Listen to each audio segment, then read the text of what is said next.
오늘 하나님께서 주신 말씀의 우리 성경 본문은 빌레몬서 17절부터 20절까지입니다. 빌레몬서 17절부터 20절까지 한번 같이 읽도록 하겠습니다. 17절부터 20절까지 함께 읽습니다. 시작. 그러므로 우리가 하나님 공격자로 하시는데 그를 영접하기를 내게 하도록 그가 만일 내게 불의를 하였거나 내게 미친 것이 있으면 그것을 내 앞으로 계산하라. 나 바울이 친필로 썼으니 내가 갚으려니와 네가 이외에 네 자신이 내게 미친 것은 내가 만하지 아니하노라. 오 형제여, 나로 주 안에서 너로 말미암아 기쁨을 얻게 하고 내 마음이 그리스도 안에서 평안하게 하라. 아멘. 네, 감사합니다. 오늘 설교의 내용은 우리 어제 그 빌레몬서를 아주 깊이 또 오랫동안 함께 읽고 또 공부하고 했기 때문에 우리 성도님들한테 좀 이렇게 뭐라고 그러죠? 다시 또 이렇게 되는 반복되는 그런 내용일 수 있습니다. 그런데 우리 수양에 함께하지 못한 분들에게는 새로운 그런 은혜의 그런 말씀 되기를 주님으로 기도합니다. 오늘 본문 설교의 제목은 내 마음의 생기를입니다. 내 마음의 생기를. 여러분 밀양이라는 영화를 혹시 보신 적이 있는지 모르겠습니다. 밀양이라는 영화는 도시죠. 한국에 있는 도시. 밀양은 한국에 있는 도시의 이름입니다. 영화 배우 전도연 씨가 주연을 한 그런 그 영화인데요. 거기에 이신애라는 주인공이 나옵니다. 남편과 사별하고 이제 밀양으로 이사를 갔습니다. 그 새로 이사간 도시에서 이신애는 열심히 살고 있었습니다. 그런데 어느 날 그 외아들 준이가 사라지면서 그 이신애의 삶은 완전히 나락으로 떨어집니다. 영화를 보면 아들 준이는 그 아이가 다니던 학원의 원장에 의해서 유괴되고 그리고 살해당하는 것으로 밝혀집니다. 그래서 깊은 상처를 입은 이 신애는 이 긴 과정을 거쳐서 기독교에 귀의하게 됩니다. 종교를 통해 마음의 안식을 찾게 되고 또 기독교가 강조하는 그리스도의 정신에 따라서 자신의 아들을 죽인 그 살인범을 용서하기로 마음먹는 그런 순간까지 가게 됩니다. 사랑하는 외아들을 납치하고 그것을 또 죽이고 한 그 살인자를 용서하자고 마음먹는 일은 뭐 다 예상할 수 있듯이 결코 쉬운 일이 아니었습니다. 그런데 이 신애는 그렇게 마음먹은 것에서 한 걸음 더 나아갑니다. 그래서 그 살인자가 잡혀있는 그 감옥으로 찾아가서 자기가 당신을 용서했다라고 말하기로 알려주기로 그렇게 결심합니다. 오랜 고민과 망설임 끝에 그 살인범이 갇혀있는 교도소로 면회를 갔습니다. 그 살인자에게 내가 당신을 용서했다는 말을 하기 위해서 찾아간 것입니다. 그런데 그 살인범은 교도소 안에서 누군가의 전도를 받아서 이미 예수님을 받아들인 기독교 신자가 되어 있었습니다. 그리고 자기를 용서한다고 하는 그 이신애에게 용서하려고 온 이신애에게 자기는 이미 하나님한테 용서를 받았다. 그렇게 말합니다. 이신애의 눈에 이 사람이 너무 뻔뻔하게 보이는 것이 자기는 이미 하나님한테 용서를 받았다고 하면서 마음의 짐을 다 죄의 짐을 털어낸 것 같은 그런 기쁜 모습으로 자기를 맞이하는 그 살인자를 보면서 이 이신애는 깊은 분노가 마음에서 올라오는 것을 느끼게 됩니다. 이미 회개하고 용서받았다고 하는 이 살인자의 모습을 보는 이 이신의 마음이 이렇게 소리 지릅니다. 내 아들의 살인자를 내가 용서하지 않았는데 하나님이 무슨 자격으로 용서한다는 말입니다. 그렇게 소리를 지르는 것이죠. 여러분, 우리가 어제 본 것처럼 빌레몬서는 사도 바울이 빌레몬이라는 그리스도인에게 오네시모라는 또 다른 그리스도인 형제를 용서해달라고 부탁하는 그런 편지입니다. 빌레몬과 오네시모는 둘 다 사도 바울과 친밀한 관계를 가진 사람들이었습니다. 바울은 빌레몬을 향해서 내 사랑하는 동역자라고 했고, 오네시모에 대해서는 내 심장 같은 사람이다, 내 아들이다 라고 말했습니다.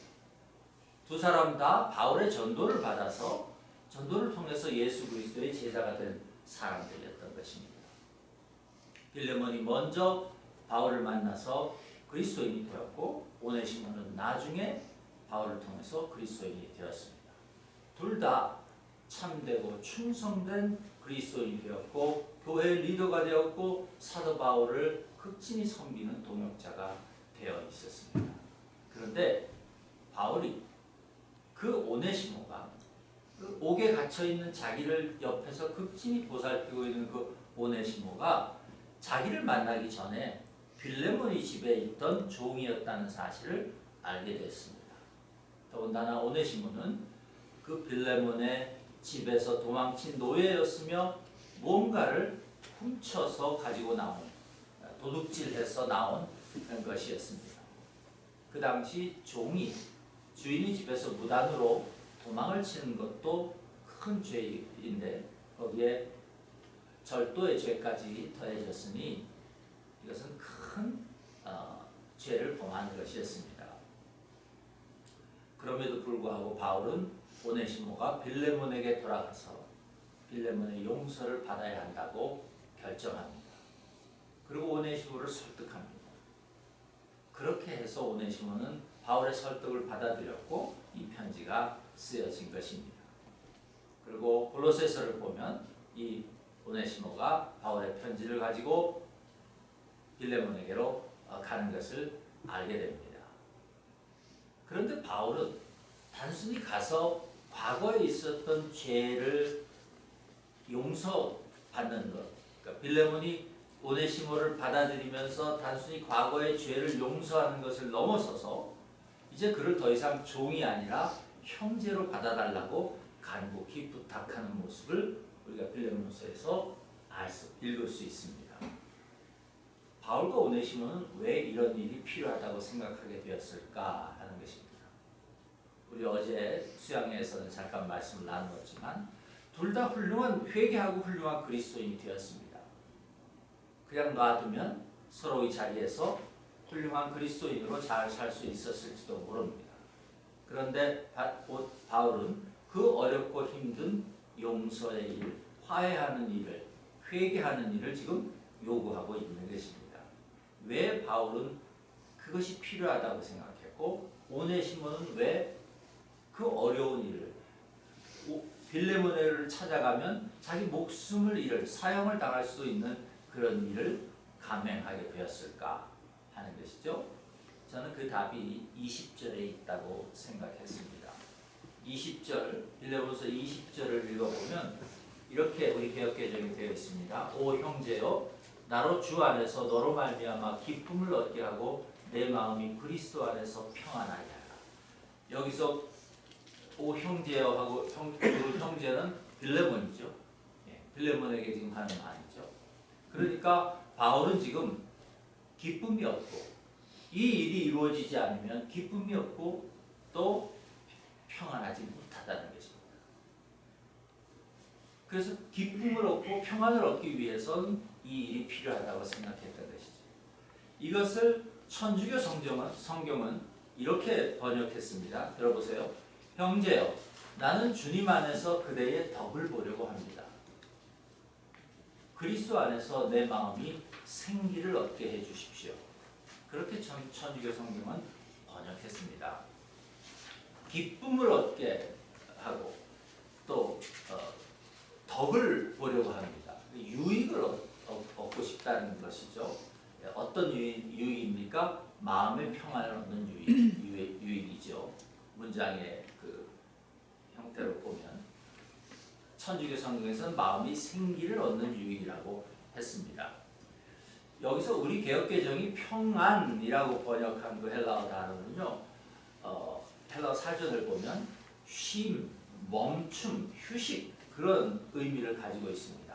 동시에 영어로 revive, 그러니까 활기를 되찾다, 혹은 회복하다, 소생하다 그런 의미가 같이 있습니다. 좀 자세하게 그 단어의 의미를 살펴보면요, 이런 뜻이 있습니다. 더 이상 사용할 수 없게 된 것을 revive해서 회복시켜서 이제 사용 가능한 것으로 만든다. 그런 의미가 들어 있습니다.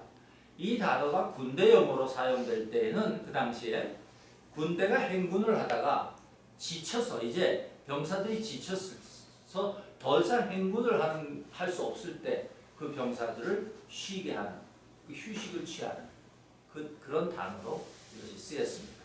그래서 천주교 성경은 이 단어를 생기를 얻게 한다 그렇게 번역한 것이에요.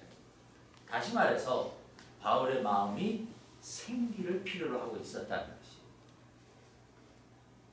바울이 이 일로 인해서 얼마나 극심한 스트레스를 받았고 고민했는지 우리가 알 수 있습니다.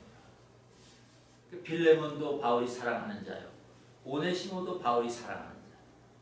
그런데 그 둘이 과거에 한쪽이 죽임을 당할 수밖에 없는, 사회적인 그런 책임을 제대로 지면 오네시모는 죽을 수밖에 없는 그런 일이 그 둘 사이에 있었다는 것을 알고 바울의 마음은 평안을 누릴 수 없었고 거의 죽어 있었다는 것입니다. 그래서 빌레몬에게 내가 너의 덕을 좀 보고 싶다. 너가 오네시모를 용서해 줌으로 말미암아 내가 너의 덕을 보고 싶다.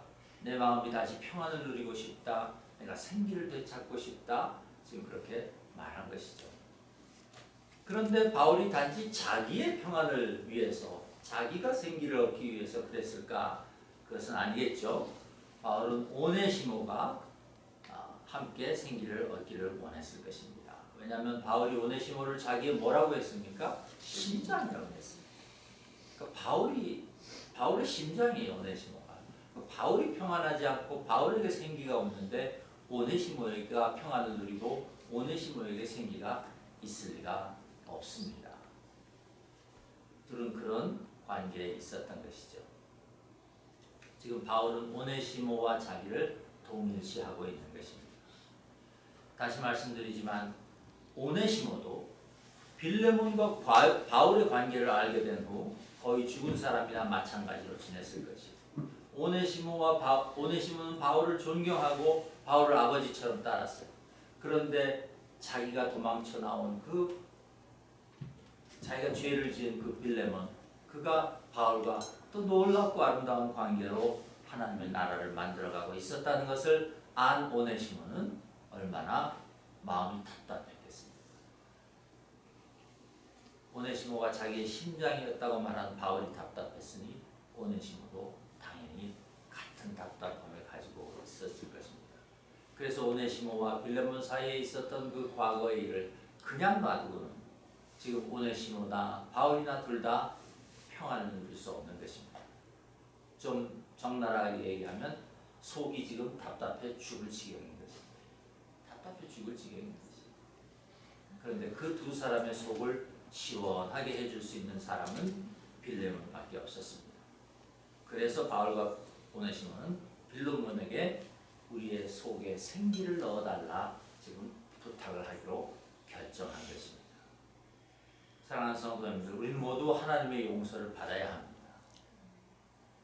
하지만 사람의 용서도 필요합니다. 우리는 예수님의 십자가 사랑 덕분에 하나님의 용서를 받았습니다.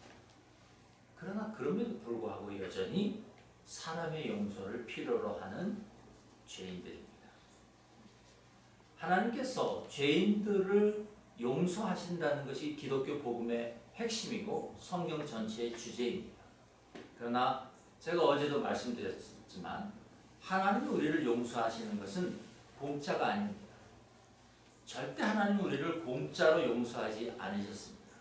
구약 성경, 신약 성경 합해서 66권의 어느 책도 하나님이 죄인을 아무 이유도 없이 공짜로 용서하신다고 말하지 않습니다. 하나님은 죄인은 죄의 대가를 지불해야 된다고 말씀하십니다. 그래서 기독교 복음의 핵심은 오히려 하나님이 죄인들을 불쌍히 여기셔서 자기 아들 예수를 이 땅에 보내시고 우리의 죄를 담당하기 위하여 죽게 하셨다는 것이 기독교 복음의 핵심이라고 저는 믿습니다. 하나님의 아들 예수가 우리의 죄를 위해서 죄의 대가를 치러 주셨다는 것, 그것이 기독교 복음의 핵심인 것입니다. 예수님께서 십자가에서 모든 사람들의 죄를 자기 몸에 담당하셔서 죽음으로 대가를 지불하셨습니다. 예수님이 그 일에 순종해 주셨기 때문에 비로소 하나님은 우리 죄인들을 용서하실 수 있었습니다. 저와 여러분은 예수님이 십자가에서 우리의 죄의 대가를 당신의 생명을 바쳐서 치러 주셨기 때문에 아버지 하나님의 용서를 받을 수 있었던 것입니다. 다시 말하지만 우리가 받은 구원은 공짜가 아닙니다.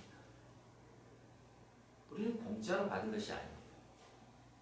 저와 여러분이 하나님의 용서를 받고 구원을 얻을 수 있기 위해서는 예수님의 죽음이라는 그 값비싼 대가가 치러졌다는 사실을 여러분 꼭 기억하실 수 있기를 축복합니다. 아멘. 우리는 그렇게 용서받은 것입니다. 그런데 그러면 왜 아버지 하나님과 예수님은 우리 죄인들에게 그런 일을 하실 것일까 하는 것이죠. 이 질문을 좀 받고